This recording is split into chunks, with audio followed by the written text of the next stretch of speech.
The prop perspective for Thursday night football and the start of week number 5 around the National Football League. We do that now here on the early line with SportsGrid's Tom Vecchio. Tom, as always, we appreciate the time. Thank you for being here on this Thursday on TEL to look at the NFC South showdown tonight in Atlanta between the Falcons and the Bucs. Yeah, thanks for having me. I think we are in for an awesome game tonight, and dare I say, this is like a pivotal game for the NFC South. The Falcons could improve to 2-0. They also have a game next week against the Panthers, and that would set them up pretty well in the division. The Saints are on the road taking on the Chiefs, and although the Chiefs aren't fully healthy, they could all of a sudden be 2-3 after a phenomenal 2-0 start. Like, this is a pivotal game for the division. A big one on a short week to start week 5. The Bucs have the best record in the division right now, overall at 3-1. This their first NFC South game. The Falcons took their first NFC South game despite not scoring an offensive touchdown last week over New Orleans. Tom, it is expected to be a good game from the odds perspective. Just a 1.5 spread in favor of Atlanta at home tonight. -130 money line for the Falcons, +110 on the other side for the Buccaneers, and a total at 43.5. Tom, just how competitive do you think tonight's game is, and what are the numbers telling you about what we should expect? I think we are in for a slower pace game. I'm going to say there's going to be a lack of scoring tonight, and it's not going to be like the Monday night game between the Titans and Dolphins because both of the offenses in that game were inept. I think we're in for a lower scoring game because the defenses are going to show up. And like you said last week for the Atlanta Falcons, they didn't score an offensive touchdown. And I think we could be somewhere along those lines tonight. So seeing it a 21-17 type of game, 20-17, I think that's what we're in for. It's going to be really exciting because I think the defenses are going to shine tonight. Let's get to the quarterbacks. We have Kirk Cousins on one side, Baker Mayfield on the other. If we're looking at their passing yards numbers, 228.5 for Kirk Cousins. For Baker Mayfield, it is higher at 242.5. And the touchdown passing props, each one listed at 1.5, but plus money. If we're looking at Kirk Cousins to throw 2 or more, it's +116. And Baker Mayfield over 1.5 touchdown passes at a +112. If you had to pick out of these two quarterbacks, which way would you go on some of these props, Tom? I think I would lean with Baker just because he's been a bit more consistent. And, I have like a whole theory working for this game, and a lot of it hinges upon Bijan Robinson. He only had 7 carries in the last game, and I think that is going to be changed, and that would lead to just fewer attempts, fewer yards for Kirk Cousins overall. So I have a lot of props, and they're all working, I want to say, essentially under one game script, and that starts with Bijan Robinson being more involved than he was last game. So if he's going to have more carries, it's going to be less for Kirk Cousins. Kirk Cousins only 4 touchdowns this year to 4 interceptions, actually a less juicy INT price than that of Baker Mayfield, who has thrown 8 touchdown passes, second most in the NFL, only behind Sammy D in Minnesota, and 2 interceptions, but no interceptions for Baker in the 2 home victories for Tampa this year. Week 1 against the Commanders, last week against the Philadelphia Eagles. So let's talk about the ground game. A lot, Tom, was made last week about Bijan Robinson, who in the opening 2 weeks without Arthur Smith seemed to be thriving, at least 110 scrimmage yards in each game. The production has dwindled just a little bit in the last 2 weeks, despite finding Pater 2 weekends ago against the Chiefs for his first touchdown of the season. Last week it was Tyler Algier, lead back, more rush attempts than that of Bijan Robinson. What do you think of the offensive game plan tonight for the Falcons? I think that script is going to be flipped this week. And, seeing 7 and 4 for Robinson last week between carries and receptions, like that needs to be changed. He needs to be, realistically, at a minimum of 15 or 18 total touches on a week-to-week basis. And ultimately, you just got to get your best players the ball. And I think that starts tonight. I think that also impacts some of the props I'm going to be looking at when it comes to the Falcons' receiving side of things. But I have full faith in Robinson getting fully more involved. And then on the other side, man, Bucky Irving is that guy for the Bucs. There's been some positive coach speak from Todd Bowles saying that he's going to be involved more and more. So I'm going to be continuously buying in on Bucky Irving ahead of Rachaad White. And it's not to say I don't like Rachaad White. I just think there's going to be plenty of opportunity for Bucky Irving moving forward. Two home run chances there. Bijan Robinson, certainly, and now Bucky Irving down in Tampa Bay. So some fun on the ground. If we look at the pass catchers tonight, the lead dogs here, Chris Godwin of the Bucs, 65.5. Drake London of the Falcons, 61.5. And then the tight ends here, which a lot of people had high expectations for Kyle Pitts in the NFL. Doesn't seem to be certainly hitting many of those expectations. He's 31.5, and Cade Otton at 28.5. Of the pass catchers, Tom, either side, which way do you have your eye? That's going to Darnell Mooney, and that's under 3.5 receptions. That's sitting at plus 112. And again, this is part of my whole theory for this game where we're going to see Bijan Robinson more involved, and that's going to mean less passing opportunities for the offense overall. We're looking at 1, 3, 8, and 3 receptions for Mooney over the first 4 games. And granted, 15 total is great, but the 8 is the outlier. Right, so that's we can't be banking on 8 receptions for Darnell Mooney on a week-to-week basis. So if we're going to see more running, it's less for Kirk Cousins, it's less for Darnell Mooney. I do expect Bijan Robinson to be involved in the passing games. Again, they have to get him the ball. But man, I'll take a little bit of plus money, especially on a Thursday short week. I'm expecting less scoring overall. Unders on a lot of the props today. Kirk Cousins has thrown for at least 230 yards in each of the past 3 games for the Falcons, and when he has done that, Darnell Mooney has gone over his receiving yards prop of 45 and a hook. Drake London, leading receiver last week, but we'll see what the offensive game plan looks like. Let's go to the other side, Tom, because Baker Mayfield has been good this year. It is 2 lead pass catchers that remain, and Chris Godwin and Mike Evans each have 3 receiving scores to start this season. Who might be Baker's top target tonight in Atlanta? That's going to be Chris Godwin. And when we look at the touchdown odds for tonight, Godwin's at plus 165. He's a little bit further behind compared to Evans, who last time I saw him, he's at plus 135.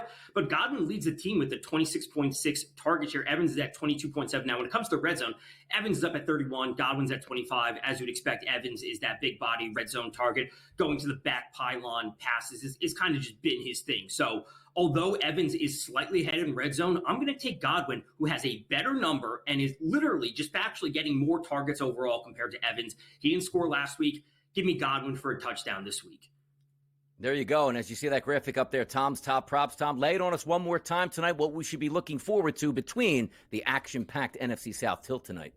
Yeah, the one that I didn't touch on would be Baker under passing attempts. And again, this plays into everything that I'm working with. More rushing attempts. We look at both teams. They're both in the bottom 10 of the league when it comes to total plays per game. So a slow kind of division, short week rivalry game. More running from both teams. Less passing for Kirk Cousins. Less chances for Darnell Mooney. More involved when it comes to Bijan Robinson. And kind of everything working together. Like, this is a chance to be really, really right about a game script. Godwin scores. We see an efficient game from Baker overall. I don't know who wins, but certainly looking on the under tonight as well. Like the Bijan Robinson, over 26.5, even last week with only 7 carries, still went over this number, 4 grabs for 46 yards. If Raheem Morris and Zach Robinson and Kirk Cousins are all getting asked about his usage, maybe that means the following week they make it a priority and an emphasis. But, Tom, you are the jack of all trades, not just providing a prop perspective. So how do you handicap a winner-take-all Game 3 of a wild card series in the Major League Baseball postseason? Tonight in Milwaukee, it's the Brewers and the Mets. Winner-take-all, the winner advances to Philadelphia in the National League Division Series this weekend. The Brew Crew now a minus 130 favorite to get that done. How do you break down the matchup tonight in Milwaukee? It's certainly tough, especially in these games. So absolutely leaning on the under, not expecting a whole lot of scoring. You know, we have seen a decent amount over the first 2 games. I will say Jose Quintana under 4.5 strikeouts. It's sitting on minus 164 on FanDuel. It's minus 145 on DraftKings. So absolutely shop for the best lines available. That's where I'll certainly be going. Quintana under 4.5. And tomorrow, the NHL season starts in Prague. So let's go to Andre Palat for a goal of plus 330. He is from Czechia. Let's get him for a goal in his home country. All right, Prague, NHL season on the ice. Where's that? He's the jack of all trades, getting it done on the gridiron, on the diamond, and on the ice. Tom Vecchio, we will see you later tonight, of course, on the SportsGrid Network for all the action for Thursday Night Football. See you then and look forward to it. Absolutely. Pre-game show, halftime, and post-game. Looking forward to all the games this week. Heck yeah, Tom Vecchio. We appreciate it. We'll give you some best bets and a further breakdown of Thursday Night Football up next here on TEF. Thursday Night Football to kick off week number 5 of this 2024 NFL season. Tonight in Atlanta, it's the Falcons hosting the Buccaneers. A 1.5-point spread in favor of the Dirty Birds. It's minus 130 money line for Atlanta, plus 110 for the Bucs. Pretty close distinction there, despite the 1.5 spread, or I guess with the 1.5 spread. 43.5 is that total. DRS, let's start side and total first before we get to the props, where I know you are more focused for your action on this Thursday night. We have discussed this by looking at the NFC South markets, where they were to start the year, where they are now, and what it all means. Tampa is 3-1. Atlanta is 2-2. New Orleans 2-2 as well, despite the impressive start through 2 weeks. And Carolina is 1-3, bringing up the basement. This game, albeit short week Thursday night football, is incredibly significant for both of these organizations and their outlook in this division the remainder of the season. So when tonight is said and done, knowing that it's pretty close on the money line, who comes out with a victory in Atlanta?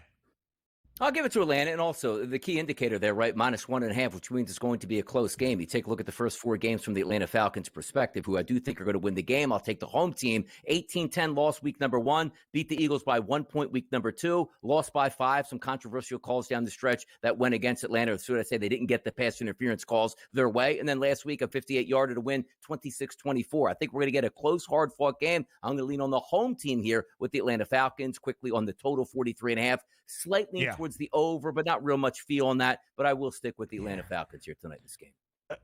Again, I've been waiting on the Falcons all year to put up an offensive output that would just blow through a total. Had not happened in the opening 3 weeks. Frankly, has not happened because of Atlanta's offense, even so far this season. Last week, week 4, the only over of the year for the Falcons in a game where they did not score a defensive touchdown. They recovered a muff punt into the end zone against New Orleans after their opening offensive possession stalled out, and they had a pick 6 early in the second half as well. DRS, I kind of feel you in terms of not having a clear edge in this game. Yeah. I want to back the Bucs. They've been a great underdog team, 11-4 against the spread since the start of last year. Okay, it's a 1.5. How about 8-7 straight up, including both of their previous 2 games this year booked as a dog. Week 2 in Detroit, winning outright as a touchdown underdog. Last week as a slight home underdog against the Philadelphia Eagles, handling business 33-16. But I don't know how I feel short week Thursday night football game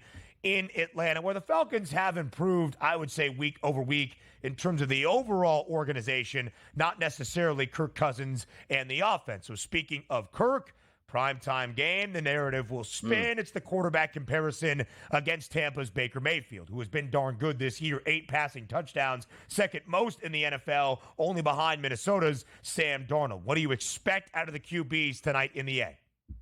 Yeah, and I'm expecting decent nights. They're both obviously professionals and been around the league quite some time. Kirk Cousins may be relinquishing some of those demons there by finally beating the Philadelphia Eagles on a primetime game. Maybe he can certainly turn that over. But if I do think it's close, who do you actually trust more in that fourth quarter? Because most people say, well, I'll trust Baker Mayfield. I've seen Kirk Cousins time and time again in these big spots, throw a pick 6, get an incomplete pass, or just throw an interception at this point here. If we're looking from a touchdown prop perspective on passing, you probably would lean more towards the Buccaneers quarterback. And the reason being is if I'm looking at Baker Mayfield, well, he's got 2 dogs on the outside, doesn't he? Like Mike Evans, you got Chris Godwin. You can see them actually getting into the end zone, throwing those fade routes here, which, again, Drake London is a solid wide receiver. I'm not knocking him per se. Kyle Pitts underperforming. I look more of it like Algier and Bijan Robinson might be doing more of the work in the red zone as opposed to maybe throwing touchdowns, just like I think the Bucs will. So if I'd have leaned and said, you know what, Donnie, which quarterback you riding with? It's probably going to be Baker, and it's probably going to be with possibly throwing 2 touchdown passes. Because why?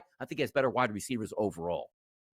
4 touchdowns week 1 against Washington, 2 last week against Philadelphia. It has kind of juiced up the 8 just to say it's not like he's thrown 2 each and every week where you can feel consistent about the over 1.5 passing touchdowns. Kirk Cousins, though, 4 touchdowns to 4 interceptions, did not throw a touchdown last week, but did have a pick. So let's focus on that ground game. We have listed out the names. Really, it's a compelling battle, DRS, in both backfields tonight. Is Bucky Irving, the rookie out of Oregon, is he the lead back in front of Rachaad White? Rachaad White more carries this year for Tampa, but the last 2 weeks, Bucky Irving has had more, or at least the same amount as White. On the other side, Bijan Robinson had less attempts last week than Tyler Algier. Does Zach Robinson, the new OC in Atlanta, recognize that and feed the 8th overall pick from 2023, the football tonight? How do you break down the backfields in Atlanta? Yeah, I think it's going to be more of a split backfield. I know Tom just came on and was looking for a big night from Bijan, but it's sort of playing to some of those narratives. It's like, well, okay, you have two capable running backs, and it's a short work week. And also, we have to remind ourselves that Bijan Robinson was on that injury report. Does that signify we want to give him 25 touches in a short week? And usually, you might say, yes, it does, if you're Saquon Barkley in Philadelphia, because that's all you have. Algier has been fantastic to start this season. 5, 6, 7 yards per carry. If you look at some of those games and some of those efforts, I think Algier at over 35.5 yards for me makes more sense than taking Bijan Robinson's number on the ground. But having said that, I do think Bijan is such a threat on the ground and the air. I would actually take Bijan Robinson as an anytime touchdown scorer tonight, as opposed to taking his yardage for me, Ben. He does have the best price to do that, near minus 150, minus 145 at last check, I believe. He has only scored once this year. It was week 3 on the ground against Kansas City. Even the opening 2 games for this Falcons season, where he had at least 111 scrimmage yards, he did not find Pater. I think Bucky Irving starts to become that lead back tonight, who can do a little bit more than Rachaad White. I like Bijan Robinson over his receiving yards prop if I was going to go into the belief, as Tom expressed, they are going to feed him the football. Pass catchers, DRS, who gets your look? Mm-hmm. Yeah, probably Mike Evans, anytime touchdown market. I know he was banged up coming out of that game last week, but he's the ultimate red zone target. Fade ball, you know it's going to him. He has that magic with Baker. But also, I told you, Cade Otton, 28.5 yards. He's really come on in the past 2 games. And also, on a Thursday night, your best friend is your tight end over the middle. Getting 30 yards really isn't a ton. I'll go Cade Otton over 28.5 yards. DRS, if the trends continue, Otton's been targeted at least 8 times in each of the past 2 weeks. He's had at least 6 grabs, 47 yards in the loss to the Broncos, 52 last week against the Eagles. Might that still be on the uptick tonight for a Thursday where you get a discount? DRS? Yeah. So I always say, man, I'll miss you. Enjoy the money line. Enjoy NFL football in-game live game day tonight. No bars of soaps tonight, okay? Keep those mouths clean. Whoa, what? We'll see you on Monday. More on the early line next.